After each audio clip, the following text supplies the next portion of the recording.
Bonjour, je m'appelle Diego Mucio, je viens de publier aux éditions Phébus mon roman L'œil de Goliath. C'est une histoire qui se déroule dans des contextes en hôpital psychiatrique en Écosse et un phare perdu au bout du monde au sud de l'Argentine. L'ingénieur David Bradley, ancien soldat combattant dans la Première Guerre mondiale, est envoyé au phare avec la mission de rédiger un informe technique sur les installations. C'est là, dans cette paysage solitaire, hostile, qui peu à peu il va sombrer dans la folie. Et c'est dans cette circonstance qu'il va arriver à l'hôpital psychiatrique du Dr Pierce et qui va tenter de connaître les causes de sa folie et de les guérir par l'hypnose.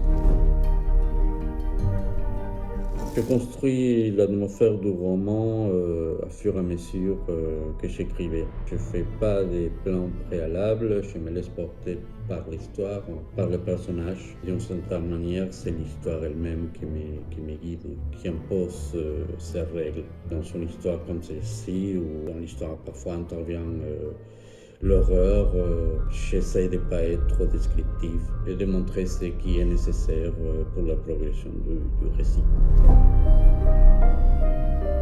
Je pense que chaque histoire a son temps de gestation qui est toujours incertain et un peu aléatoire et dans lequel interviennent nos lectures, nos obsessions, nos peurs. Dans le cas de ce roman, L'œil de Goliath, c'est une histoire qui naît bien évidemment de mes lectures, non seulement des livres de fiction, mais aussi des livres d'histoire que je lis beaucoup et qu'après me servent circonstanciellement pour écrire.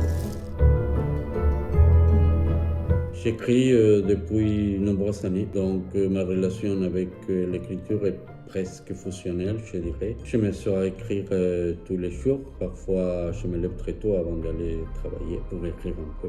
Donc, je pense que dans mon cas, écrire, c'est pas une option, c'est quelque chose de très intime et nécessaire pour moi.